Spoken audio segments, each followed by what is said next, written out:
Vasgo, y esto es Leyendas Ocultas Mexicanas. La cápsula donde te contamos lo que los demás no se atreven.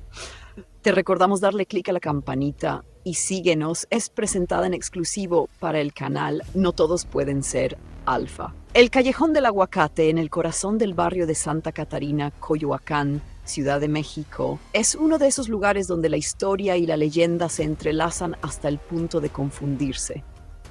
Hoy vamos a recorrer no solo su empedrado y sus casonas coloniales, sino también las capas de relatos que lo han convertido en un sitio de culto para el miedo y la superstición. La historia comienza hacia 1929, cuando al lugar se le conocía como Calle Privada del Aguacate. El nombre sencillo venía de un árbol de aguacate frondoso que dominaba la esquina, testigo de todo lo que se contaba después. El barrio de Santa Catarina, fundado en tiempos coloniales sobre un asentamiento prehispánico, era un espacio de casonas, muros de piedra volcánica y silencio nocturno que fácilmente podía alimentar cualquier relato de misterio. Guión central de la leyenda nos sitúa en la década de 1930. El personaje principal es un militar, descrito como solitario, rígido, con carácter reservado. Según las narraciones, cargaba en su conciencia los recuerdos de guerras, guerrillas y homicidios. Era el estereotipo del soldado endurecido por la violencia y quebrado psicológicamente. Se dice que recorría el callejón por las noches intentando despejar su mente atormentada. En esa se cruzaba un niño vecino del barrio. El pequeño, curioso e insistente se sentía fascinado por las medallas del uniforme. No dejaba de acercarse, de invitar al soldado a jugar. Y aquí la leyenda se torna macabra. En un ataque de furia, el militar golpeó al niño hasta matarlo y, llevado por una especie de locura súbita, colgó el cuerpo en el árbol de aguacate que daba nombre al callejón. Hay quienes aseguran que un monje misterioso presenció la escena desde una ventana, como un testigo silencioso que jamás intervino. Sobre el destino circulan dos finales. En el primero, vencido por la culpa, construyó un altar dedicado a la Virgen María en una esquina del callejón. Ese altar, aún hoy presente, se erige como recordatorio permanente y como supuesto lugar de expiación. Los transeúntes rezaban por el alma del niño y, en cierto modo, por la del asesino.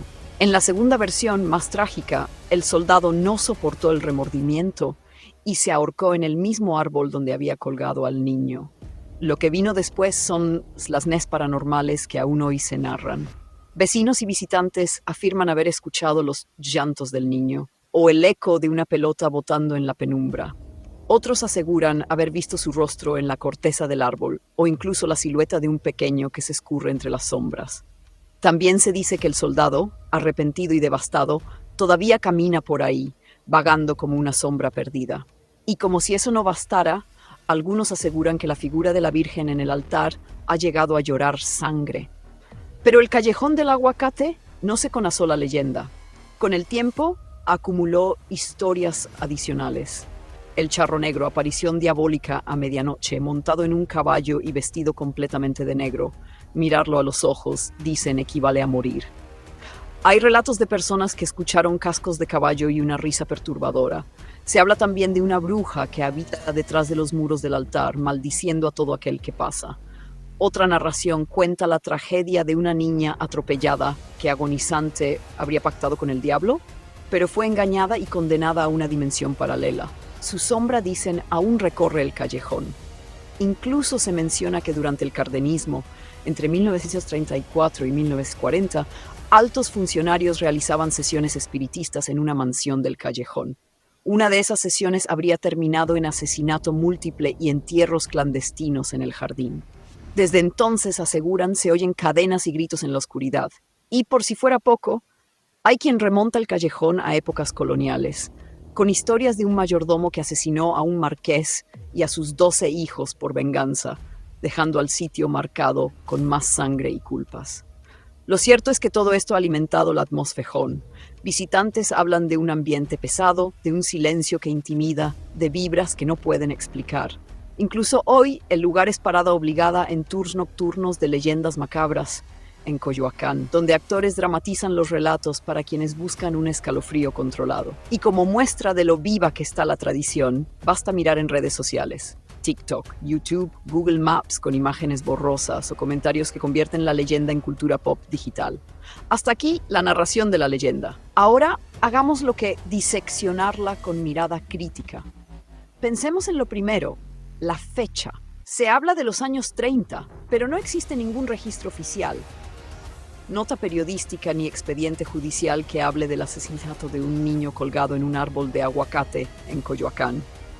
Y si un hecho tan violento hubiera ocurrido en un barrio pequeño y visible, realmente hubiera pasado sin documentos. La explicación más sencilla es que nunca existió el evento tal cual.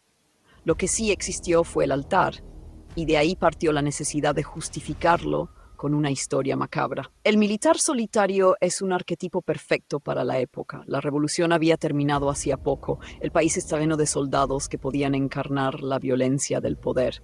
Pero esa figura se acomoda demasiado bien en el molde del villano de leyenda. Es funcional, pero sospechosamente literaria. El niño es la contraparte, inocente, curioso, insistente, un símbolo de pureza asesinado por la brutalidad adulta, una representación moral más que un hecho verificable.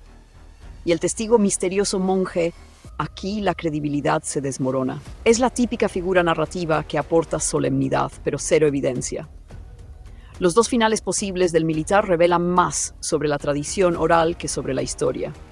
Uno es católico, el altar como redención, otro es gótico, el suicidio trágico. Ambas opciones son arquetipos universales. Sobre las manifestaciones paranormales, los llantos, las pelotas, los rostros en la corteza, nada que no pueda explicarse con sugestión, acústica de callejones estrechos o pareidolia. El cerebro humano ve rostros donde no los hay. Y si la Virgen llora sangre, bien podría tratarse de humedad, pintura corroída o un simple rumor que crece con el tiempo. Las otras leyendas parecen un catálogo de terrores populares más que una crónica local. El charro negro es común en decenas de pueblos mexicanos. La bruja en la casona no es exclusiva de Coyoacán. La niña atropellada con pacto diabólico recuerda a pactos faústicos globales, y las sesiones espiritistas del cardenismo suenan a mezcla de conspiración política con espiritismo decimonónico. Cada capa añadida responde a la necesidad de mantener viva la narrativa, no a hechos comprobables. El callejón, sin embargo, sí tiene un poder real, el poder del lugar. Su arquitectura antigua, sus muros oscuros, su silencio nocturno y la presencia física del altar generan un ambiente que predispone a la sugestión, y esa sugestión es suficiente para que muchos sientan miedo real, aunque no exista nada sobrenatural.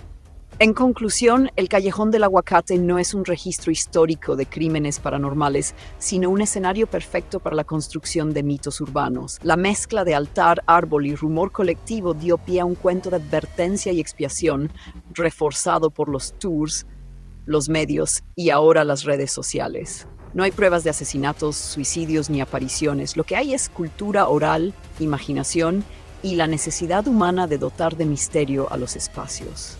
Y en ese sentido, el callejón es un espejo. Lo que cada visitante lleva dentro es lo que termina viendo o escuchando en sus muros. Soy Amanda Basgón y esto fue Leyendas Ocultas Mexicanas, la cápsula donde te contamos lo que los demás no se atreven. Te recordamos el darle clic a la campanita y síguenos, y mándanos qué leyenda te gustaría que exploremos en nuestra próxima cápsula.